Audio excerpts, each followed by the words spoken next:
ዛሬ እጅግ በጣም አስፈላጊ በሆነና ብዙዎቻችን በሚያሳቅቅ ጉዳይ ላይ መፍትሄ ይዤላችሁ ቀርቤያለሁ። የእግር መጥፎ ጠረን። ይሄ ችግር በራስ መተማመንን ከመቀነሱም በላይ ከሰዎች ጋር ስንሆን ምቾት እንዳይሰማን ያደርጋል። ዛሬ ግን ምንም አይነት ውድ ኬሚካል ሳያስፈልጋችሁ እቤት ውስጥ በሚገኙ 10 ቀላል ነገሮች ብቻ ይህን ችግር እንዴት እንደምናጠፋው እናያለን። ከመጀመራችን በፊት ግን ለዚህ ቻናል አዲስ ከሆናችሁ ሰብስክራይብ በማድረግ የቤተሰባችን አባል እንድትሆኑ እጋብዛችኋለሁ። አሁን በቀጥታ ወደ መፍትሄዎቹ። አንደኛው ለመጥፎ የእግር ጠረን መፍትሄ በጨው ውሃ መዘፍዘፍ ነው። ጨው ባክቴሪያዎችን የማድረቅና ቆዳን የማለስለስ ከፍተኛ አቅም አለው። መጥፎ ጠረን የሚፈጠረው ባክቴሪያዎች በእግራችን ላይ ተዋልደው ጋዝ ሲለቁ ስለሆነ ጨው ይህን ሂደት ያቆመዋል። አዘገጃጀቱም በትልቅ ጎድጓዳ ሳህን ወይም ደግሞ በማስታጠቢያ ውስጥ እግራችሁን ሊሸፍን የሚችል ለብ ያለ ውሃ ታዘጋጃላችሁ። ከዛ በውሃ ውስጥ ግማሽ ኩባያ የሚሆን የባህር ጨው ወይም ደግሞ ኢፕሰም ሳልት መጨመር ነው። ይሄ ማለት የእንግሊዝ ጨው ማለት ነው። ከዛ በኋላ እግራችሁን ለ20 ደቂቃ ያክል ዘፍዝፎ ማቆየት። ይህንንም በሳምንት 2 ወይም ደግሞ ለ3 ጊዜ ማድረግ ነው።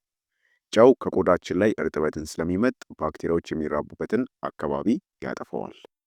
ሁለተኛ መፍትሄው የአፕል ሳይደር መጠቀም ነው። የአፕል ኮምጣጤ ተፈጥሯዊ የሆነ አሲዳማነት ስላለው ባክቴሪያዎች እንዳይኖሩ ያደርጋል። ባክቴሪያዎች በአሲዳማ አካባቢ መኖር አይችሉም። ይህን ዘዴ ለመጠቀም 2 እጅ ውሃ ከ1 እጅ የአፕል ሳይደር ቪኒጋር ጋር መቀላቀል። ለምሳሌ 2 ሊትር ውሃ ከሆነ 1 ሊትር አፕል ሳይደር መቀላቀል ማለት ነው። ከዛ በኋላ እግራችሁን ከ15 እስከ 20 ደቂቃ ያክል መዘፍዘፍ ነው። ከዛ በኋላ በደንብ በሳሙና ታጥቦ ማድረቅ። እዚህ ጋር ግን እግራችሁ ላይ ቁስል ካለ አፕል ሳይደሩ ሊለበልባችሁ ስለሚችል ጥንቃቄ ማድረግ ያስፈልጋችኋል። ይህ መፍትሄ ጠረኑን ከመቀነስ ባለፈ የእግርን ፈንገስ ለመከላከል ይረዳል። ሶስተኛ የጥቁር ሻይ ቅጠልን መጠቀም ነው። ይሄ መፍትሄ ለብዙዎቹ አዲስ ሊሆን ይችላል፣ ነገር ግን በጣም ውጤታማ ነው። በጥቁር ሻይ ውስጥ ታኒክ አሲድ የሚባል ንጥረ ነገር ይገኛል። ታዲያ ይህንን ስታዘጋጁ 2 የሻይ ፓኬቶችን በ2 ኩባያ ውሃ ውስጥ ለ15 ደቂቃ ያክል ቀቅሎ ማውጣት ነው። ከዛ በኋላ ቀዝቀዝ ያለ ውሃ በመጨመር ለብ እንዲል ማድረግ ነው። እግራችሁን ለ30 ደቂቃ ያክል በሻይ ውስጥ ዘፍዝፋችሁ ማቆየት ይኖርባችኋል። በሻይ ውስጥ ያለው አሲድ የቆዳችንን ቀዳዳዎች በማጥበብ የሚመጣውን የላብ መጠን ይቀንሳል። ባነሰ ላብ ቁጥር ደግሞ ባነሰ ባክቴሪያ ማለት ነው። ይሄ ማለት ላብ ሲቀንስ ባክቴሪያም ይቀንስላችኋል ማለት ነው። አራተኛ መፍትሄው ቤኪንግ ሶዳ። ቤኪንግ ሶዳ መጥፎ ጠረንን በመምጠጥ ረገድ ንጉስ ነው ሊባል ይችላል። ኬሚካላዊ ይዘቱም የባክቴሪያዎችን አሲዳማነት የማቀዝቀዝ ወይም ደግሞ ኒውትራላይዝ የማድረግ ከፍተኛ ብቃት አለው። ቤኪንግ ሶዳን ለመጠቀም 2 ዘዴዎችን መጠቀም ወይም ደግሞ በ2 ዘዴዎች መጠቀም ትችላላችሁ። አንደኛው ዘዴ ለብ ባለ ውሃ ውስጥ 2 የሾርባ ማንኪያ ቤኪንግ ሶዳ በመጨመር እግራችሁን ለ20 ደቂቃ ያክል መዘፍዘፍ ነው። ሁለተኛው ዘዴ ደግሞ እንደ ፓውደር በጫማ ውስጥ ትንሽ በመነስነስ ሌሊቱን እንዲያድር ማድረግ ነው። ይህ በጫማ ውስጥ ያለውን እርጥበት ጠረን ሙሉ በሙሉ ይመጥላችኋል። ጥቅሙ ታዲያ ቆዳን ከማለስለሱም በላይ የፒኤች ሌቭልን ስለሚያስተካክል ባክቴሪያዎች እንዳይራቡ ያደርጋል። አምስተኛ መፍትሄው የሎሚ ጭማቂ። ሎሚ ከፍተኛ የሆነ ሲትሪክ አሲድ ስላለው ተፈጥሯዊ የሆነ የባክቴሪያ መከላከያ ነው። ሎሚን ለመጥፎ የእግር ጠረን ስትጠቀሙት ግማሽ ኩባያ የሎሚ ጭማቂን ከውሃ ጋር በመቀላቀል እግርን መዘፍዘፍ ወይም ደግሞ ጥጥ በጭማቂው ነክሮ የእግር ጣቶቹ መሃሉንና እንዲሁም ደግሞ የእግራችሁን መዳፍ ይሄ ማለት ውስጥ እግራችሁን ማሸት ነው። ጥቅሙ ሎሚ በጣም ደስ የሚል ተፈጥሯዊ መዓዛ ስላለው ወዲያውኑ ውጤቱን ለማየት ያስችላችኋል። በተጨማሪም የሞቱ የቆዳ ሴሎችን በማንሳት እግርን ያጠራዋል። ስድስተኛ የዝንጅብልና እንዲሁም ደግሞ የነጭ ሽንኩርት ቅልቅል። ይህ መፍትሄ ጠረኑ በጣም ላስቸገራቸው ሰዎች የሚመከር ጸረ ባክቴሪያ ሕክምና ነው። አዘገጃጀቱም ዝንጅብልና እንዲሁም ደግሞ ነጭ ሽንኩርቱን ፈጭታችሁ ጭማቂውን ታወጡታላችሁ። ከዚያም ጭማቂውን በቀጥታ እግራችሁ ላይ መቀባትና ከ10 እስከ 15 ደቂቃ ያክል ማቆየት ነው። ጥቅሙ ዝንጅብል ላብን የማድረቅ ባህሪ አለው። ነጭ ሽንኩርት ደግሞ ጠረኑ ትንሽ ቢከብድም ባክቴሪያንና ፈንገስን በመግደል ወደር የለውም። ከታጠባችሁ በኋላ ጠረኑ እንዳይቆይ በሳሙና በደንብ መታጠብ ያስፈልጋል። ሰባተኛ ለመጥፎ የእግር ጠረን መፍትሄ የከሰል ዱቄት መጠቀም ነው። ይህ ዘዴ በተለይ ጫማቸው ለሚቆረቁርና እግራቸው በጣም ለሚሸት ሰዎች ፍጹም የሆነ መፍትሄ ነው። ከሰል መርዛማ ነገሮችና እንዲሁም ደግሞ መጥፎ ሽታን የመሳብ አስገራሚ ተፈጥሯዊ ብቃት አለው። ይህንን ዘዴ ስትጠቀሙ ንጹህና ቀጭን የሆነ የጨርቅ ከረጢት ውስጥ የከሰል ዱቄት አድርጎ ማሰር ነው። ከዛ በኋላ ማታ ማታ ጫማችሁ ውስጥ ከቶ ማሳደር። ጥቅሙ ምንድን ነው? ሽታውን ከምንጩ ስለሚመጣው ጫማው ሁልጊዜ ትኩስ ወይም ደግሞ ፍሬሽ እንዲሆን ያደርገዋል። ስምንተኛ የቀረፋ ዱቄት ወይም ደግሞ ዘንግን መጠቀም ነው። ቀረፋ ደስ የሚል መዓዛ ብቻም ሳይሆን ተፈጥሯዊ የጸረ ፈንገስ እናም ደግሞ የጸረ ባክቴሪያ ባህሪ አለው። ይህን ስትጠቀሙ 8 ወይም ደግሞ 10 የቀረፋ ዘንጎችን ሰባብሮ በውሃ ውስጥ ለ20 ደቂቃ ያክል መቀቀል ነው። ከዚያም ውሃው ቀዝቀዝ ሲል እግራችሁን ለ20 ደቂቃ ያክል ትዘፈዝፋላችሁ። ጥቅሙ የቀረፋው ዘይት የባክቴሪያዎችን እድገት ከመግታቱም በላይ እግራችሁን ለረጅም ሰዓት ደስ የሚል መዓዛ እንዲኖረው ያስችሏል። ዘጠነኛ አልኮል። ይህ በጣም ፈጣንና ውጤታማ የሆነ የእግር ጠረንን ማጥፊያ ዘዴ ነው። አልኮል ባክቴሪያዎችን ወዲያውኑ የመግደልና ቆዳንም የማድረቅ ልዩ ባህሪ አለው።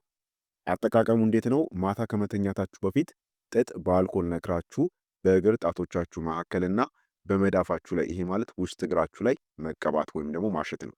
ነገር ግን በየቀኑ ማድረጉ ቆዳ ሊያደርቅ ስለሚችል በሳምንት 3 ቀን ቢሆን ይመከራል።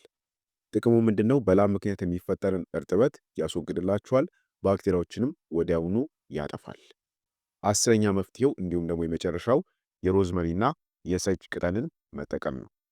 እነዚህ ቅጠሎች በሀገራችን ውስጥ በብዛት ለሻይና ለምግብ ቅመምነት ያገለግላሉ። ለጥሩ ጠረንም ደግሞ ድንቅ ናቸው። አዘገጃጀቱ እንዴት ነው? እርጥብ የሮዝመሪ ወይም ደግሞ የጥብስ ቅጠልና የሰጅ ቅጠሎችን በሙቅ ውሃ ውስጥ ለጥቂት ደቂቃዎች ያክል ዘፍዝፎ ማቆየት። ከዛ በኋላ ውሃው ለብ ሲልላችሁ እግራችሁን መዘፍዘፍ ነው። ጥቅሙ ሮዝመሪ ባክቴሪያን ይገላል። ሰጅ ደግሞ የላብ እጢዎች ከመጠን በላይ ላብ እንዳያመነጩ የማድረግ ልዩ የሆነ ባህሪ ያለው ማለት ነው።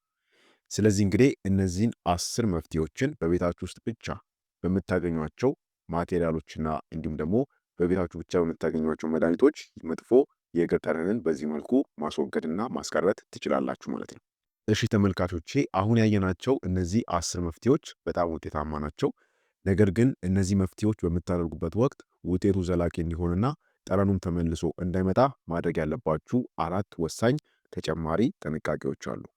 እነዚህን ካላደረጋችሁ መፍትሄዎቹ ለጊዜው ብቻ ነው የሚሆኑት። አንደኛው ማድረግ ያለባችሁ ምንድነው? እግራችሁን የመፈግፈግ ጥበብ ወይም ደግሞ እግራችሁን የመፈግፈግ ልምድ ሊኖራችሁ ይገባል። አንደኛውና ዋነኛው ነጥብ እግርን መፈግፈግ ነው። ለምን መሰላችሁ? መጥፎ ጠረን የሚፈጥሩት ባክቴሪያዎች የሚሸሸጉትና የሚራቡት በእግራችን ላይ ባለው በሞተው ቆዳ ላይ ነው። ስለዚህ ቢያንስ በሳምንት 2 ጊዜ በእግር መታጠቢያ ድንጋይ ላይ ወይም ደግሞ በልዩ ብሩሽ ተረከዛችሁንና እንዲሁም ደግሞ የእግራችሁን መዳፍ በደንብ ፈግፍጉት። የሞተው ቆዳ ሲወገድ ባክቴሪያዎቹ የሚቀመጡበት ቤት ያጣሉ ማለት ነው።